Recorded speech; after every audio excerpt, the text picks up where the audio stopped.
Good morning, guys. If you have been watching this house series, then you know that the roof is steep. The framing was pretty challenging. Now it's time for the shingles to go on, and I would love for this roof to last decades and never have to think or worry about it again. Now, when we did our spec house project several years ago, we put Tamco shingles on that. They sponsored it, and those shingles were great. The roofers loved them, my dad loved them, they looked amazing. So I contacted Tamco for this project, and they said, Nate, not only will we send you some shingles, but we have a brand new product we're super proud of, the Titan XT. Let's send you some of those and see how you like them. These really represent all the shingle technology, 75 years of this company's history up to the newest cutting edge product. So I've got several pallets of them. They look great. The roofers are gonna be here either today or tomorrow. I got all my camera gear ready. The second they roll up, I'm gonna start filming. Let's watch them go and learn a thing or two about asphalt shingles.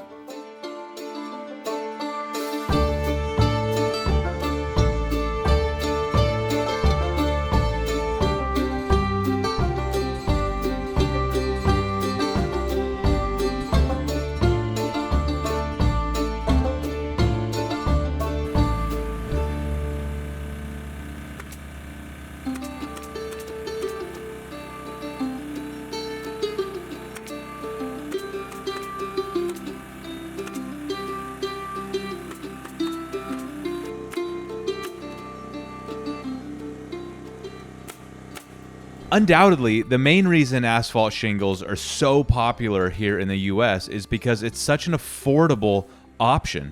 And I'm guessing that it's affordable here because we have access to more oil than other countries, but I'm just speculating on that.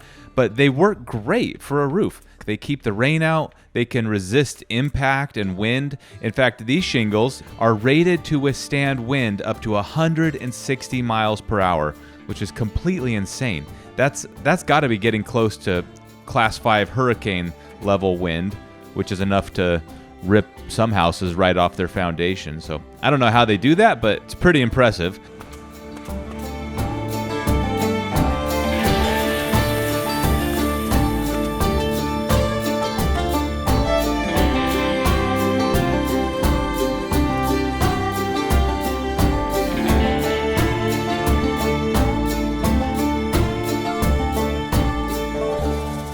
I was having a really good time filming these guys, and to be honest, I think this is some of the best footage I've shot in a long time.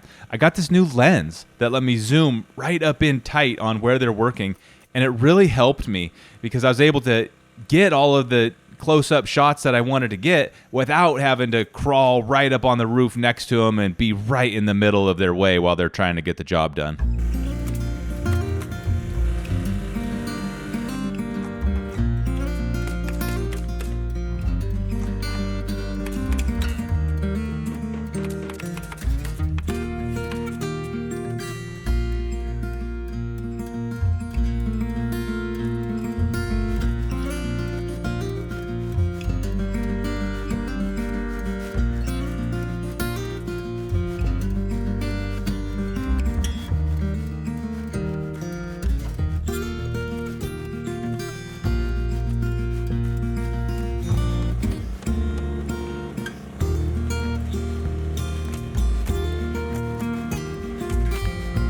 Roofers, and probably all contractors really, can be extremely committed and protective and loyal about the products that they choose to install. Almost, I swear, as loyal as they are to their wife and kids. And I don't think it's too weird or unusual because their reputation for doing good work is so closely linked. It's like welded to the products themselves. If the products fail, then no matter how great their workmanship was, the job fails. So these guys have, good reason to have strong opinions and to pay attention about the products they're installing. But however much the contractor cares about the quality of the materials, the manufacturers probably care at least as much, maybe more, and for all the exact same reasons.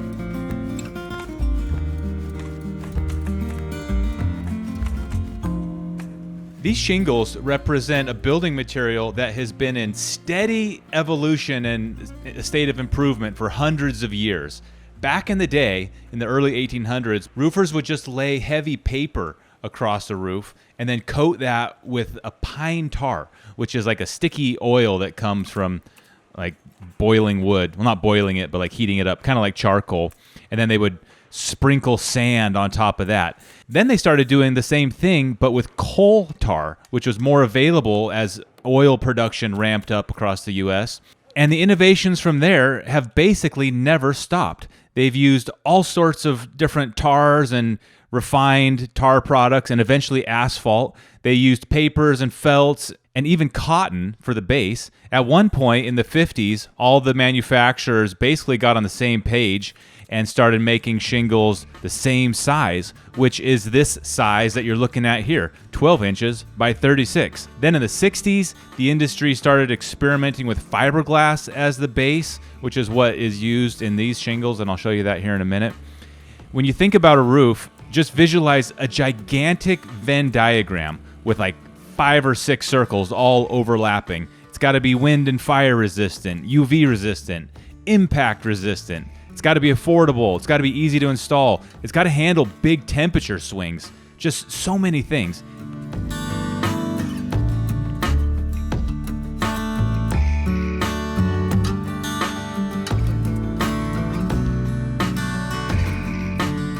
Last summer, I got to go to an event that Tamco put on when they were kind of launching this shingle, and they had set up these tests where roofers could see and feel for themselves the strength of this shingle compared with shingles from other manufacturers. And it was really impressive. This thing is just tough. It does not let go once it's got a nail in it.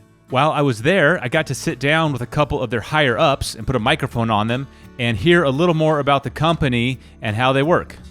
Tamco got its beginnings in Joplin, Missouri in 1944. It truly is an American story where you had a family coming in and taking a risk, making an investment in building materials, and it's just been an amazing trek with nearly 80 years now. When we look at the testing requirements for a shingle, there's a lot of different functional requirements that we have to focus in on.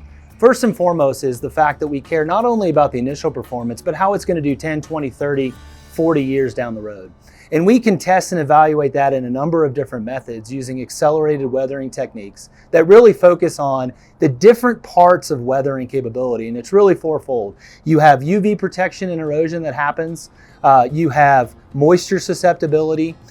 You have thermal shock, meaning how rapidly does the material have to go from cold to warm. And then finally the oxidation, the natural oxidation process that happens from just exposure outside to warm temperatures. And so we can test all of those. We test them both on the finished product and we test them at the raw material level. Then we also look at things like functional performance requirements. How hard is it to get the shingle off of the roof? Looking at high wind protection. How strong is the sealant? When we look at the sealant, we really want to understand not only how strong is it, but how much initial tack does it? At what temperature can that initially seal to the roof? Lower being better. And then how much compressibility does it have? Because it's important for us to be able to make sure that the product is not only good from the time we make it, but through the process of getting it to a homeowner's roof and being installed.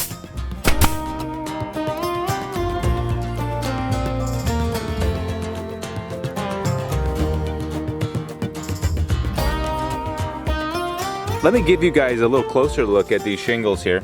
This is where I got that number, 160 mile an hour wind protection. That is insane. They start with a piece of fiberglass. Now this is not the exact type of fiberglass, but it's representative. It gets fully coated, top and bottom, inside and out, with hot asphalt. And then while that asphalt is hot, they drop these granulars and minerals on it, so they lock and glue themselves down into the hot asphalt. After that, the shingles are cut and trimmed and stacked, and we're left with a shingle that looks about like this. And it's actually two pieces. You can see the top piece here, and this bottom piece is bonded or connected in this area, which is referred to as the common bond.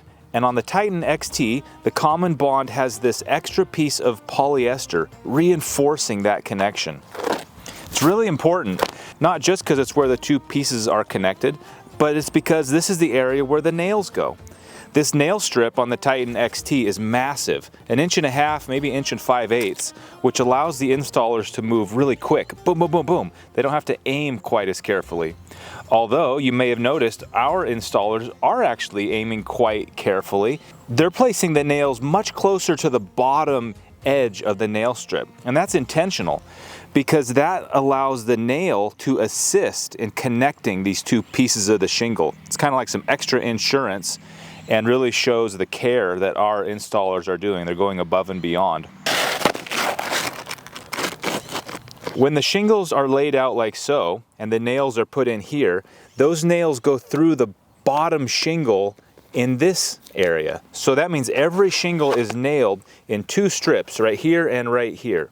The front edge of the shingle, underneath, has this strip of sealant. After the shingles are installed, the sun gets on the roof and heats them up, and that sealant glues the front edge of this shingle down to the shingle below it. That is super important because when the wind rips up the roof, you don't want it to get underneath an edge of a shingle. If it did, it would lift it and flap it and start to fatigue around these nails, and you would get a failure. So this sealant is critical. The whole roof kind of becomes a single membrane thanks to that sealant and the way the nails and everything works all together.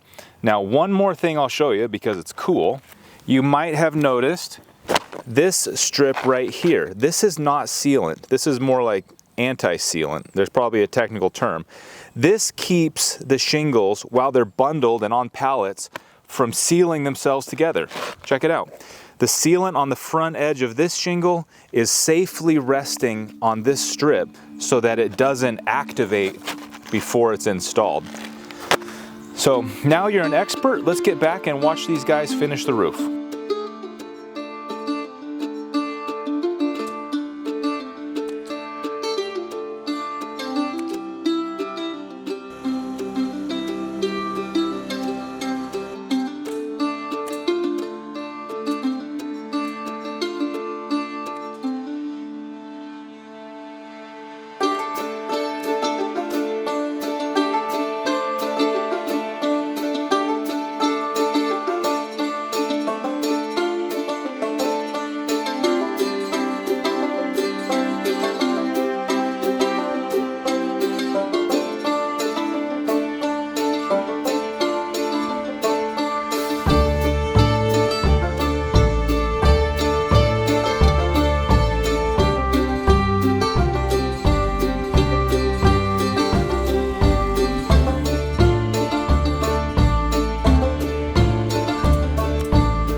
One thing I didn't mention is how much I personally love the color of our roof. This is weathered wood, and I know this is subjective, but for me, it is just absolutely the perfect roof color. Super versatile. It's not too brown, not too dark, not too gray or green.